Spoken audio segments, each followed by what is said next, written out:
Hi all! In this video we are going to take a look at finding value of trig functions given a point.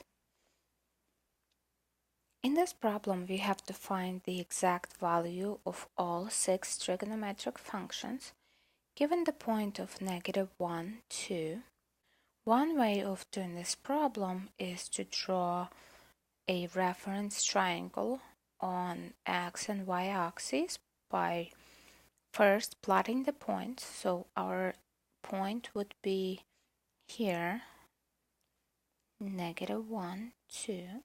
You create the angle by connecting the point to the origin where x and y axes intersect. The reference triangle is created by dropping a perpendicular from this point towards the x-axis.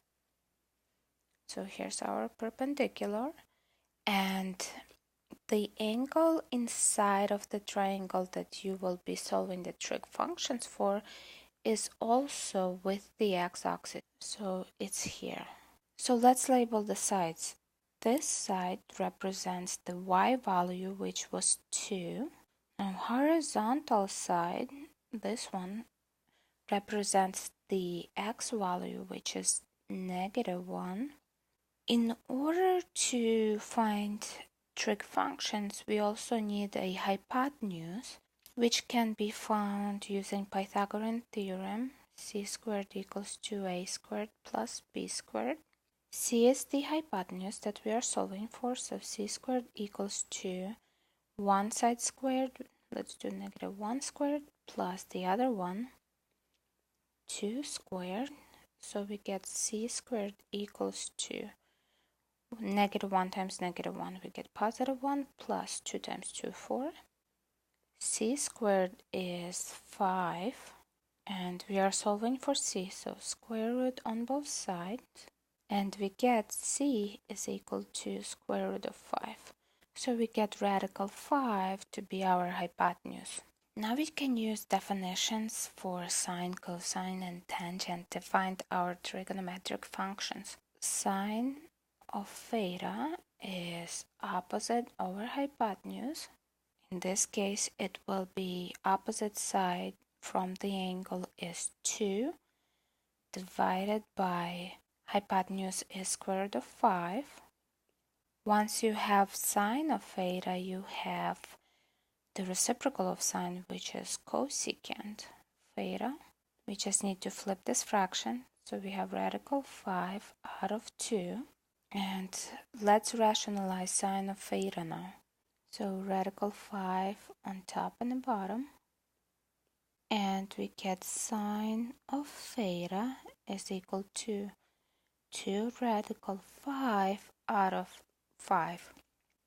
Cosine of theta is equal to adjacent side divided by hypotenuse. And we get adjacent side is -1 divided by hypotenuse is radical 5.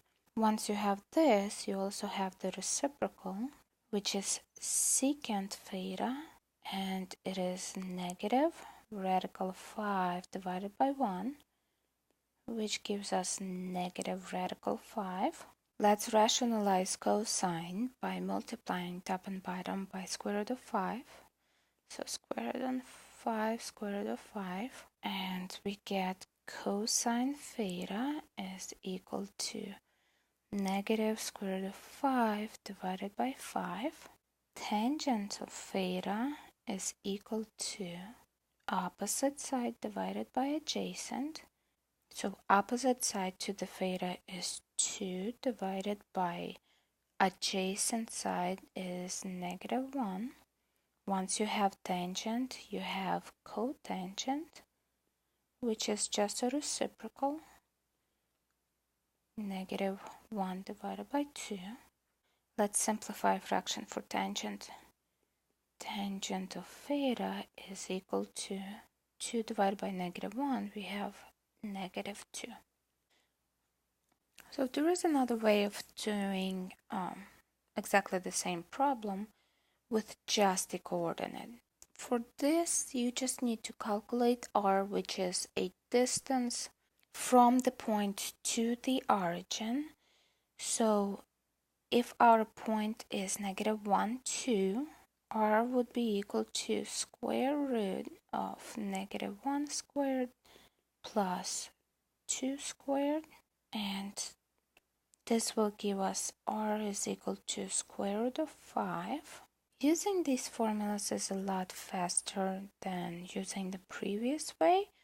However, for drawing a reference triangle, you can recycle the definitions that you have already memorized. So let's substitute and get our trig values. So we get sine of theta is equal to y divided by r. Y is 2 divided by r, which is radical 5. We need to rationalize, so let's multiply by radical 5, numerator and denominator. And we get sine of theta equals to 2 radical 5 divided by 5. Cosine of theta is equal to x divided by r, and x is -1, so we have -1 divided by r, which is square root of 5. We need to rationalize, so let's multiply numerator and denominator by square root of 5, and we get cosine of theta equals to negative radical 5 out of 5.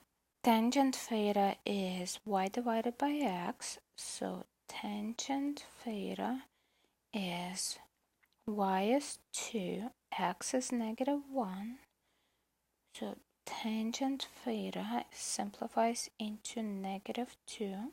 Cosecant theta is r divided by y, so r is square root of 5 divided by y, which is 2. Secant theta is r divided by x, r is square root of 5, x is -1.